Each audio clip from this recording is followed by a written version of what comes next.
It's time for another episode of I Am Northwest Arkansas, the podcast covering the intersection of business, culture, entrepreneurship, and life in general here in the Ozarks. Whether you are considering a move to this area or trying to learn more about the place you call home, we've got something special for you. Without further ado, here's our fearless host, Randy Wilburn. Hey folks, and welcome to another episode of I Am Northwest Arkansas. I'm your host, Randy Wilburn, and I'm excited today. Man, this has been a busy week of podcast episodes. I think this is my third or fourth, and I've still got 2 or 3 more to do this week. But I'm excited today because I am with the founders of Get Shift Done, Anurag Jain and Patrick Brandt.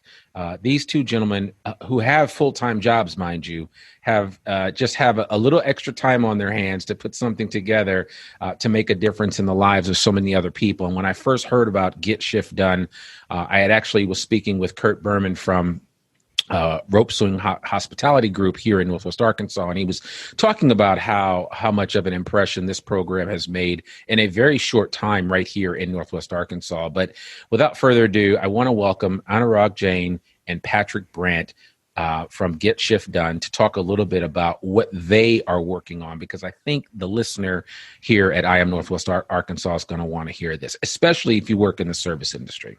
How are you guys doing?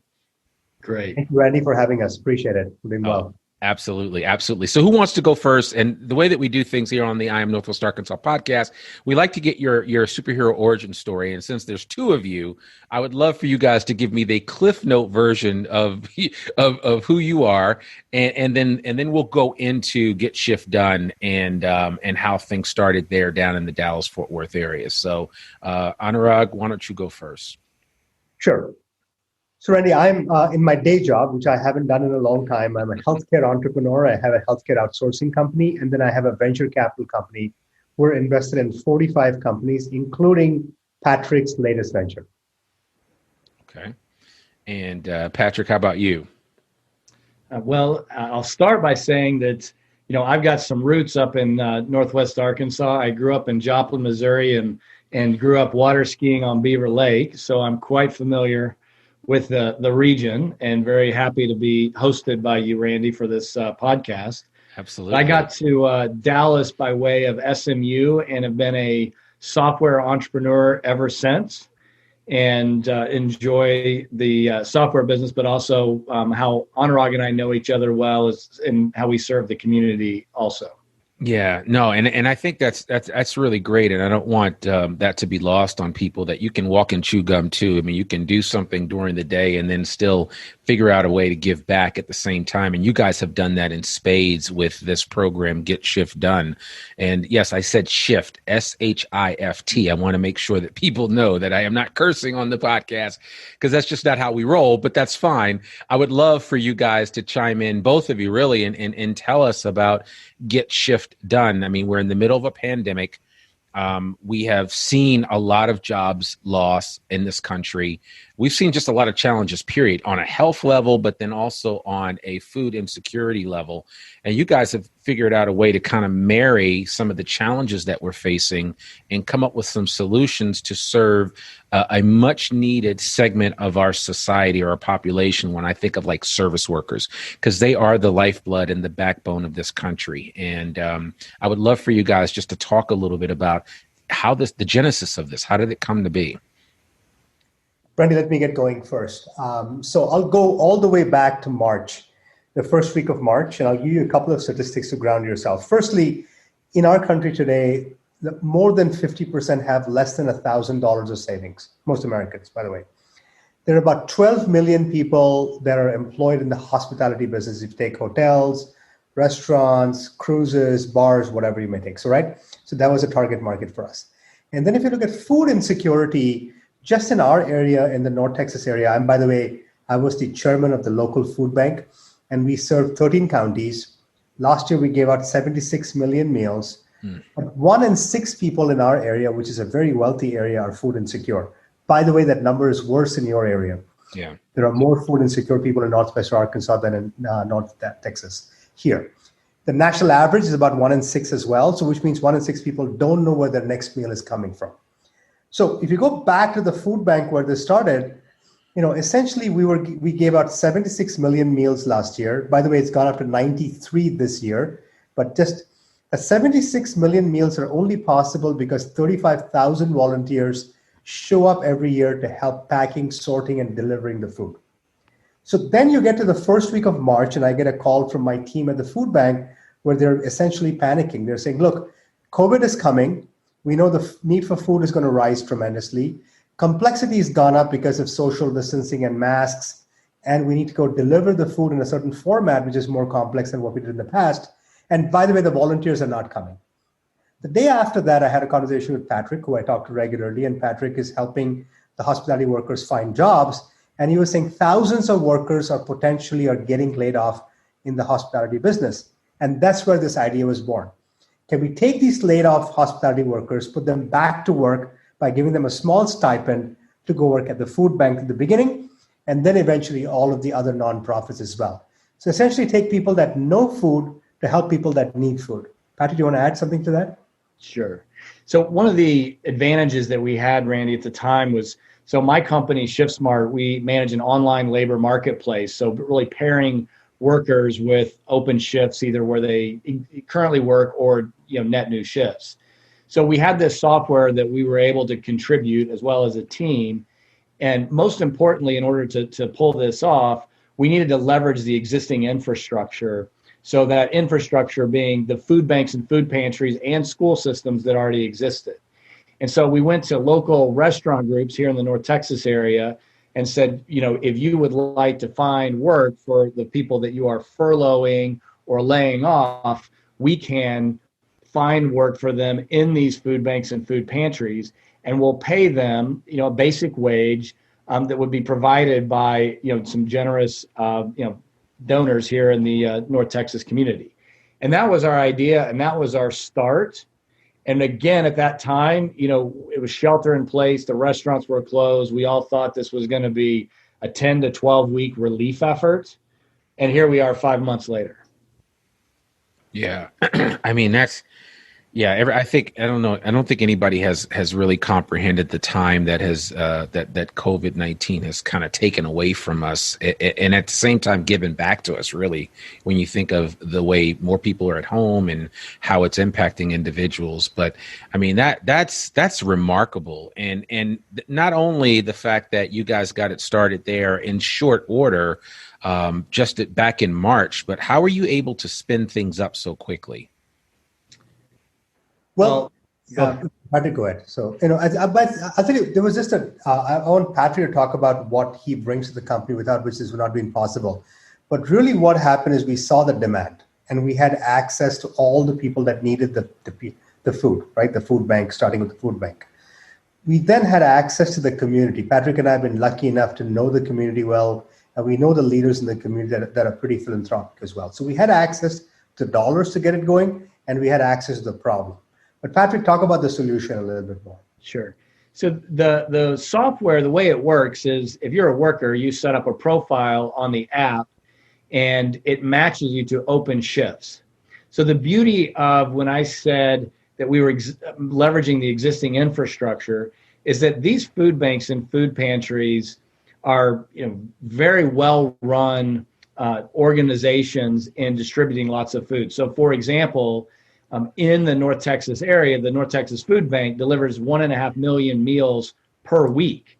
But it's done mostly by volunteers, which was roughly 70 a day.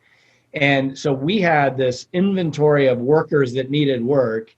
And given that there were no more volunteers at the food banks, we had this inventory of shifts. And our application was able to quickly marry these two, the supply and the demand of putting the workers with the open shifts in order to go and work in the food banks.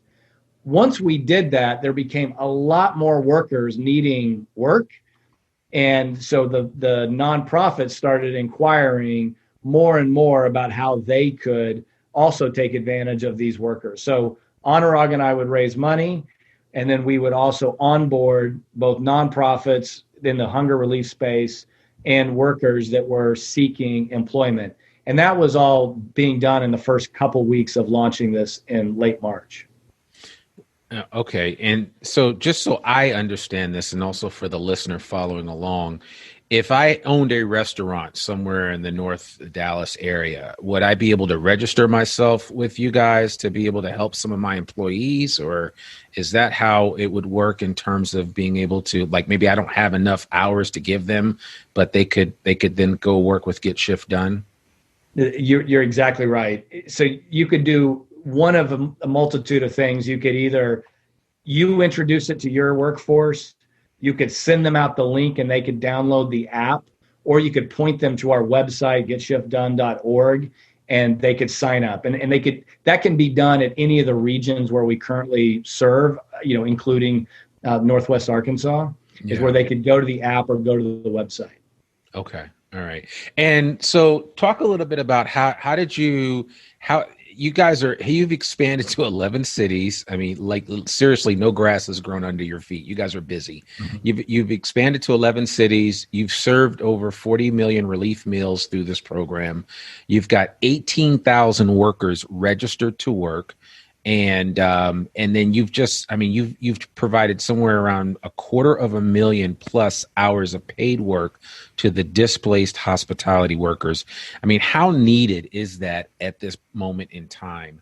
So I guess my question would simply be, I mean, where do you go from here? Are you finding that other places like Northwest Arkansas and elsewhere are just opening up their doors saying, can you come help us out?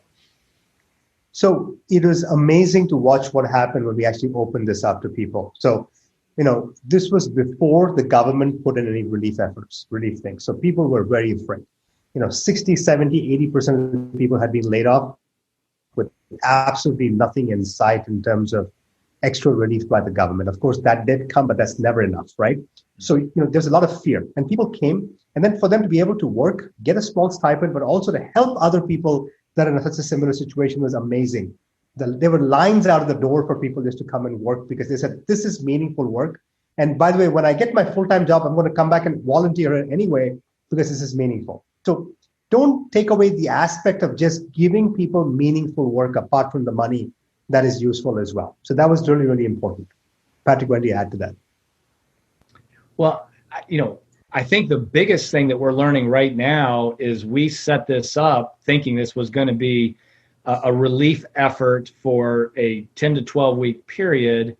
And so we really planned, organizationally within our own companies, our own personal lives, as well as how we raised capital at the time, not thinking that, we are, whatever, 5 months into it and there's no end in sight. And most of our regions and organizations have requested an extension to at least through the end of the year. So I think from an evolution standpoint, in terms of your question, which is, where do we go from here, is, this looks to be a more permanent program than we had originally expected. And so now that's a lot of the evolution that we've made within how we, think about Get Shift Done in its future. Okay. No, I love everything that you guys are saying makes so much sense. And I think that Anurag, you said something important in terms of being able to create a sense of value and purpose for these workers. And I mean, there's nothing like that. I think that, I can always remember the conversations that my grandparents used to tell me about, how much of a challenge the Depression was. But the one thing that I always remember my grandparents saying was that, I don't know how people survived it, but we all figured out a way to work together. And there is that kind of it takes a village mentality that is creating programs like Get Shift Done and so many other programs that are just like, what is it? Necessity is the mother of invention. And there was a need right now. And you guys just got into your lab and came up with this. And you actually cobbled together things that already existed, but you made it an even more perfect resolution with Get Shift Done. And so, I'd love for you just to kind of speak, if you could, to what you guys have been able to do specifically here in Northwest Arkansas, if you have any data along those lines. Patrick, can we talk about the two programs, then you can talk about the data. So in Arkansas, we actually have two different programs. So we have Central Arkansas, i.e. around Little Rock. Mm-hmm. And that was sort of a fortunate thing. A friend of mine was very close to a large philanthropist in that area, and they called us up, and the local food bank was looking. And so we started a program there. And then we started a program in Northwest Arkansas where you are around that. So we actually have 2 different programs going on in Arkansas, which one of the few states where we have that. Okay. So, and I would just add to that, first off, I want to circle back to the collaboration comment, that you brought up as, just getting a lot of people that had to be working together.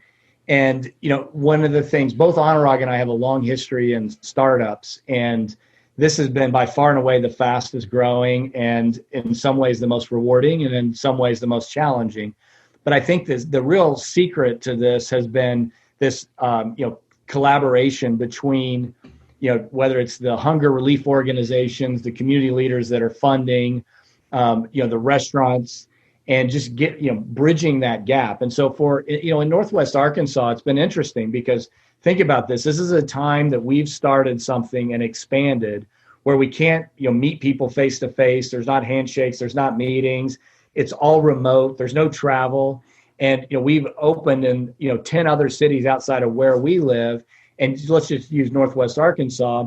So, Jeanette at the Northwest Arkansas Council, was very instrumental. Then there's the Pack Shack, the Salvation Army, Roots, Seeds that Feed. I mean, all of these different organizations that we've worked together, and no one knew each other before. It's all been remote, and it's impacting, hundreds of workers that have done thousands of hours in a very short period. Just like here, the community in Northwest Arkansas has been, very, very supportive. Some of the, usual names, obviously. And so, that I'd say that just from that standpoint, that collaboration has been the real difference maker in how this has grown as fast as it has. And, things just haven't taken as long because people are, hey, this is a great solution where we can solve kind of 2 basic needs, hunger relief as well as basic income. And so I think that's what you're really seeing as the advantage of the program here. Yeah, no, and that makes perfect sense. And I think I heard something, and I don't know, I still need to research this, but I heard something along the lines of like 20,000 service workers in Northwest Arkansas when COVID hit hard, lost their jobs. And I mean, that's a lot for our area. I mean, we're only 400,000 people in general. So you're talking about almost, 10, almost, a little less, about 5% of our population just they didn't have any work. And some of those jobs, the question is, when are they going to come back? I've had a friend that had to close a restaurant, and he has not opened it back up yet. He wants to, but he had to let 75 people go when the pandemic hit. And so his hope is that he can eventually turn it around and open it back up again. But at least with what you guys are doing with Get Shift Done, you're creating some options that people can have outside of the fact that, I mean, of course, the way that business is done, the way that restaurants are running is going to be, I think, fundamentally different in the future, just based on this pandemic. So would you guys agree with that? Yeah, so that's the question, Randy. The question you're asking is I think, $1 trillion question, is when does life get back to something like normal? When do these workers actually go back to work? And then the deeper question I have is, do they all go back to work the way we had it prior March? Do things change forever? Is the capacity constrained forever? Do people put in more technology? I mean, that's the question we're all debating. And when does that happen? Again, we thought it's 12 weeks. Now it's 5 months. People are not saying end of the year. My gut tells me this is not done by the end of the year. My gut tells me we're going to be in the middle of next year before any semblance of this goes away. And even at that point, what percentage capacity are you using as well, right? Yeah. By the way, Patrick was talking about how we got to Northwest Arkansas. I do want to bring up one point. Yes, Patrick and I created this platform, but then it takes heroes in a different location to reach out and pull the program together and bring the local communities together to make it work. We're not even able to travel. So Jeanette Collins in Northwest Arkansas pulled together the right people, got it going with our help, and really made it happen. Somebody else did it in Austin. Somebody else did it in San Antonio. Somebody else did it in El Paso. And we must recognize these leaders in their own communities that made it happen. Yeah, Brett Raymond at the Pack Shack, as well was, one of the others that was very instrumental, and Mike Rush from Pure Charity. So, they served as, the ground leaders that brought this to Northwest Arkansas. Yeah. Yeah, there's some good folks here between all of the different organizations that are represented in this area, and then of course the NWA Council and so many groups, and I'm familiar with, I'm proud to say that my kids have actually volunteered quite a bit at the Northwest Arkansas Food Bank, and of course outside of the COVID issues, they were going to volunteer some more because it is a real need, and I actually had a chance to work at providing food just for a small church that had a nice pantry, a nice sized pantry, and they were able to put out almost 250 meals every Tuesday, and not just meals, but food for like the week. I mean, there would be groceries enough for everything. And so, I mean, I was able to see and experience through my Rotary group and through some other programs that I'm involved with here locally. Big shout out to the Downtown Fayetteville Rotary, that these little things lead to big things, and they really do make a difference for the communities that we're in.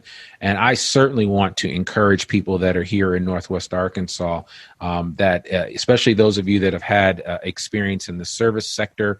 Maybe you're out of work, maybe you're kind of mildly employed right now, you're only getting a couple of shifts a week. That get shift done might be a great option for you. And you mentioned a couple of different ways that people can connect with you guys. Could you just run those by us again, so our listeners that are listening to this, that want to get involved, if their restaurant isn't actively involved, how can they get involved? Yeah, so to really learn, to get more information, I think the number one thing is, going to the website, getshiftdone.org.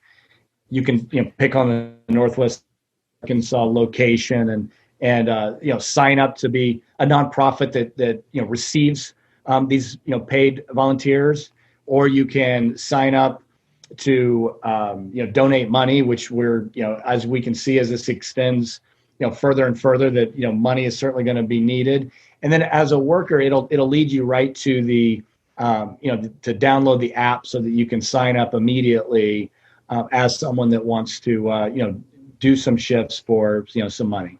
So honestly, I mean, with the technology being what it is, I could get on my phone today and do this and possibly be doing something with you guys in the next few days. Absolutely. Okay. All right, cool. Well, man, I mean, you guys have really laid it out, and I certainly appreciate you. It's one thing for a company or for an individual to, stay hyper focused on their own organization, but you guys have not only done that, but you've also said, well, how can we give back?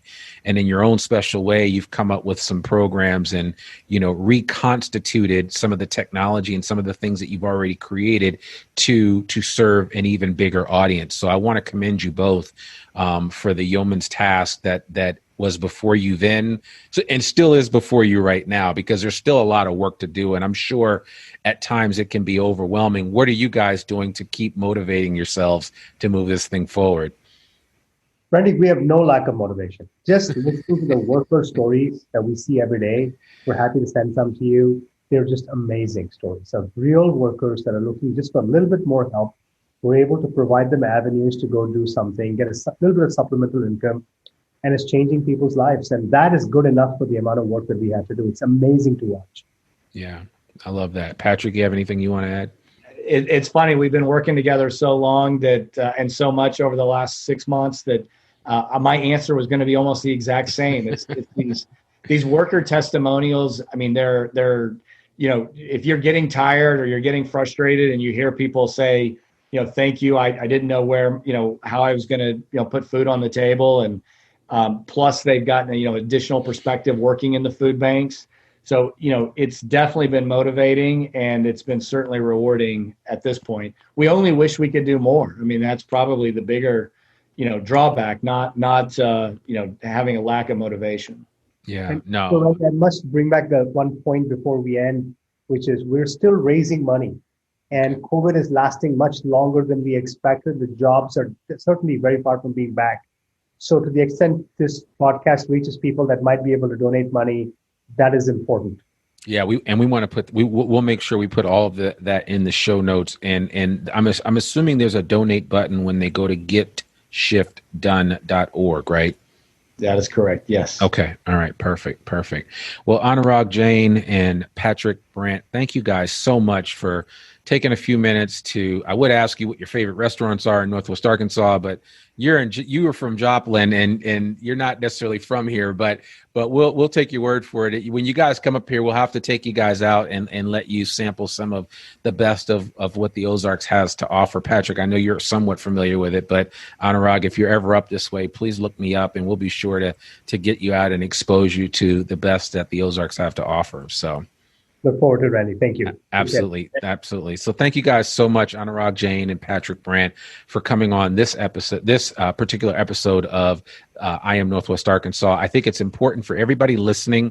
Go visit getshiftdone.org. Find out how you can get involved. Find out how you can give back. See if this program can help you. I would be willing to bet the farm that it can. And that's it. That's all we have for this week. And I really appreciate you guys. It's great that if you want to check out Anurag and Patrick, you can check them out on the website. And we'll have all of this in the show notes. As always, the I Am Northwest Arkansas podcast comes out weekly every Monday. We'd love for you to listen. We'd love for you to share it with others. And certainly when we do messages like this and shows like this that really get to the nitty and the gritty of things that people in our community need, we're so happy to share it. Again, our focus is the intersection of business, culture, entrepreneurship, and life in the Ozarks. And we want to keep bringing you great content like this. So thank you so much for listening to this particular episode. You can find us wherever great podcasts can be found. And you can always visit us online at iamnorthwestarkansas.com. That's all for now. I will see you next week. Peace.